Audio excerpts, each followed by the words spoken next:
আসসালামু আলাইকুম এভরিওয়ান, কেমন আছেন সবাই? আশা করি অনেক ভালো আছেন। তো বন্ধুরা, আজকে আমরা যাব আমাদের পাঁচগাঁও মাদ্রাসায় ইট নিয়ে। তো রওনা হয়েছি, এখন বর্তমান আছি আমরা ইসাখালী এবং ওপারের দৃশ্যটা দেখতে পাচ্ছেন বন্ধুরা, মনোমুগ্ধকর দৃশ্য এবং নদীর তীর ঘেঁষে হাজারো কোম্পানি তৈরি হয়েছে এবং নির্মিত হয়েছে, আপনারা দেখতে পাচ্ছেন। এবং এই দৃশ্যটা সত্যি অসাধারণ। আর আপনারা সবাই জানেন, নারায়ণগঞ্জ জেলায় একটা শিল্প এলাকা।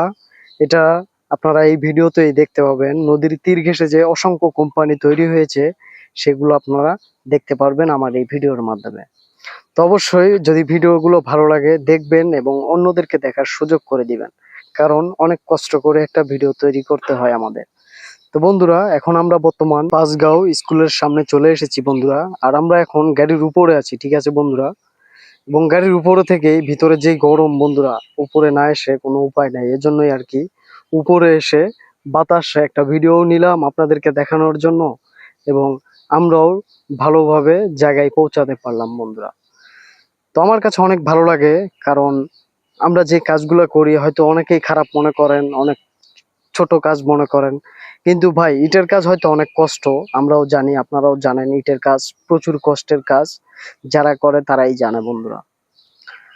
তো আমার কাছে এজন্যই ভালো লাগে, কারণ এখানে এই কাজটা একদম নিঃস্বাধীন কাজ বন্ধুরা। কারণ আমি যেখানে যাইতে পারি, আপনারা টাকা দিয়েও এখানে যাইতে পারবেন না, এরকম একটা অবস্থা, বুঝছেন? এই যে বাড়িটা দেখছেন আপনারা, এই যে এই বাড়িতে আপনাদের সাধারণ মানুষ হয়তো ঢুকতেই দিবে না, কিন্তু আমরা অনায়াসে এসব বাড়িতে গিয়েছি এবং সেই বাড়িতে খাওয়া দাওয়া করেছি, তাদের সাথে মত বিনিময় করেছি। সত্যি অনেক ভালো লেগেছে বন্ধুরা। আর এবং সত্যি কথা বলতে বন্ধুরা, জায়গাটা এত সুন্দর জায়গা এবং চারপাশে আপনারা তো অনেকেই মনে করেন যে ঢাকা শহর মনে হয় সব জায়গায় বিল্ডিং, অনেক কিছু বিল্ডিং আছে, তৈরি করা আছে, কিন্তু দেখেন বন্ধুরা, এইসব জায়গায় এখনো খালি পড়ে আছে।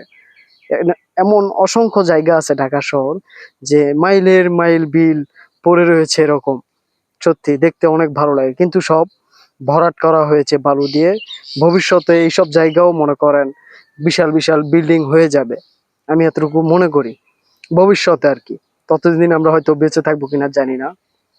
তো বন্ধুরা দেখেন, এখানকার পরিবেশটা দেখেন, খালি অনেক সুন্দর, মনোমুগ্ধকর পরিবেশ। সত্যি আমার যদি এখানে বাড়ি থাকতো, মনে হয় আমি সারাক্ষণ এখানেই থাকতাম। কারণ দেখেন এত সুন্দর নীরব জায়গা, মনটা সত্যি শীতল হয়ে যায়। আর যেই গরম পড়েছে বর্তমান, এই গরমে তো কোনো কথাই নাই, এসব জায়গা একদম নিরিবিলি। যদি একটা বিছনা নিয়ে এসে এখানে শুয়ে থাকে, তাহলে ঘুম এসে যাবে, কি বলেন বন্ধুরা? তো অনেক সুন্দর জায়গা। তবে বন্ধুরা, এই যে বালু ফালানো দেখতে পাচ্ছেন, এই যে ছোট একটা খাল দেখেন এখানে, আবার সত্যি খুব সুন্দর। দেখেন সব বালু ফালানো হয়েছে এখানে। ভবিষ্যতে এই জায়গাগুলোও এরকম আর থাকবে না। ভালো লাগলে শেয়ার